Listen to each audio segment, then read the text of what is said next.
Katie from Designer Chameleon. Today I am extra excited to show you my brand new journal, do my setup for October, and also debunk some common bullet journal myths.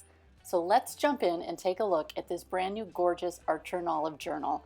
I actually ordered it a few months back because I knew I was getting close to the end of my current journal, and it's been sitting waiting patiently for me to be ready, and luck would have it that this is the month. So the first thing that I do whenever I get a new journal is set up a grid page in the back.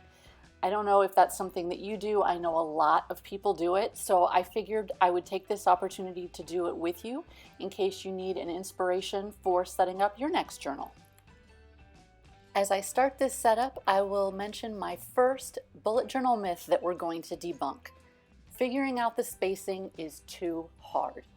I have to say I'm one of those people who probably subscribes to this myth and says that it's a little bit true, but there are ways to deal with it, and setting up a page like this or a couple of pages like these can make it a ton easier. I am the worst at counting out all of the spaces. It's really tricky for my brain for some reason, and I am the first to tell you that I mess it up all the time. But if I take my time and kind of look at the different grid spacing options that I already have laid out, usually I can pick one of those options to make my layout much easier. If you can tell, these colors I picked are all different, even though the purple and the black kind of blend a bit. But if I want to set up something with 3 horizontal sections, I can use the blue, 4 for the pink, and so on. It really does help. Now that my cheat sheet is all put together, we'll take a quick look at the new kit that I just created all for my patrons on Patreon. Every month they choose a theme, and this month they chose Day of the Dead or Dia de los Muertos. This kit, as always, has 3 main sheets with the headers and all the days that you need for any kind of setup. I also did the extra large because that seems to be a big favorite. I have a whole sheet of paper flags or papel picado. I have some extra sugar skulls because who doesn't need some extras? And a full sheet of marigolds, which is a big symbolic flower and so beautiful, and it matches my journal. Totally unplanned, but it couldn't have turned out better for a match. If you're not really familiar with Patreon, I have a link below that I hope you'll check out. Every month there are, of course, new sticker kits that you get to vote on the theme for. There are downloads, which you'll see a few of in a moment, and so many fun things. So please give it a look. And speaking of downloads, I always start every month with the digital download of a calendar page. I do these in 3 size options, one for an A5 journal, one for a classic happy planner, and one for just a full sheet of paper. So any size that you need hopefully is covered. Right after my calendar page, this year I've been setting up currently spreads. I've been doing them every single month all year long, and I will continue to do so for the rest of 2021.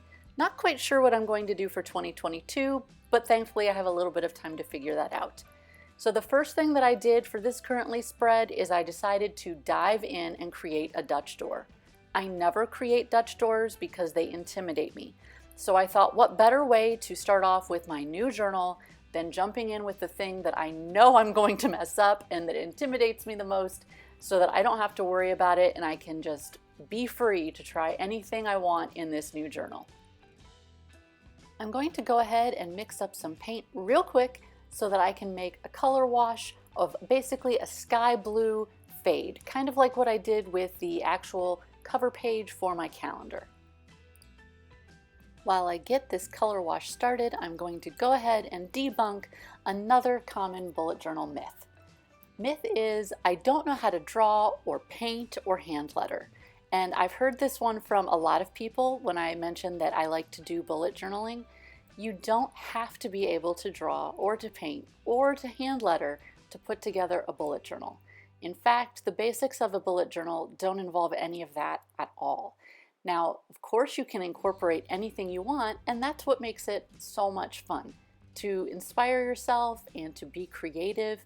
And as you can see, this color wash that I'm doing right here really doesn't take any skill or technique. You just have to have some paint, a little bit of patience, and go to town. Make it look fun, and that's all that matters. And if you don't want to draw, or you don't want to paint, or you don't hand letter, there are always other options. You can cut and paste from magazines. Of course, you can do stickers.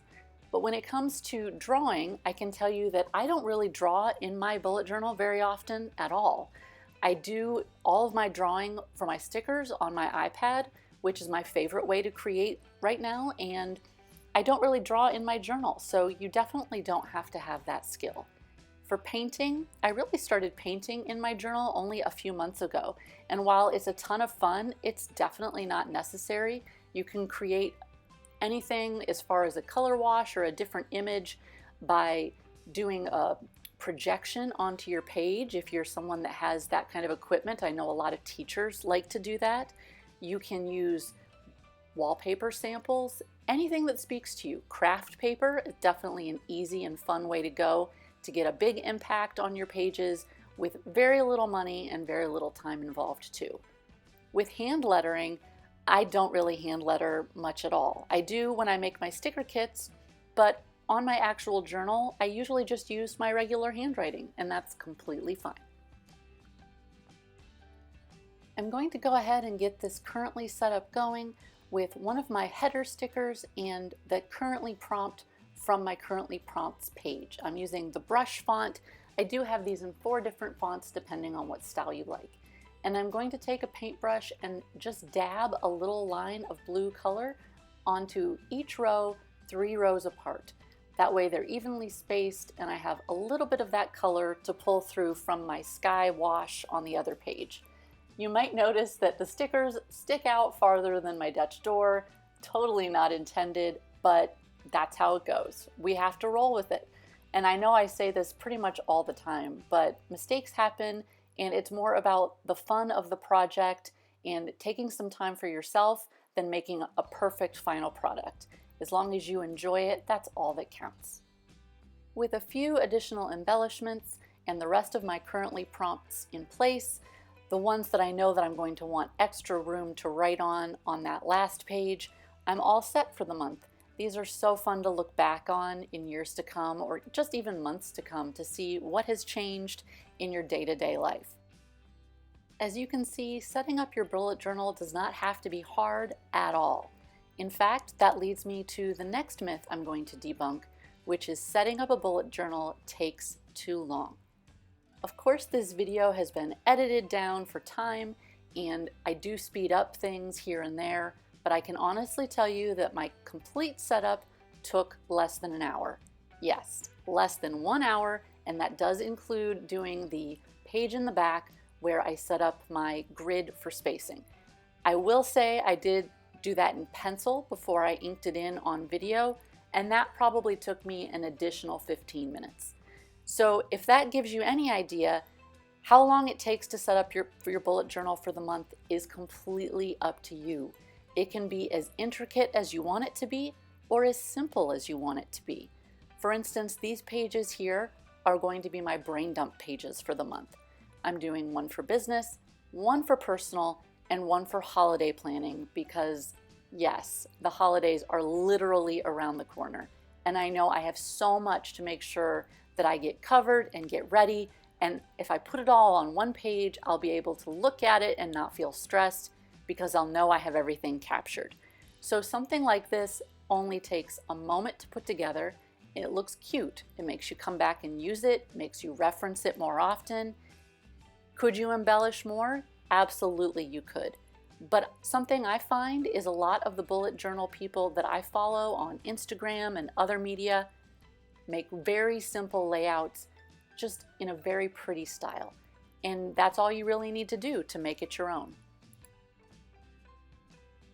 Now that my brain dump pages are all set up, I'm going to go ahead and do a single page for the first, second, and third day of October.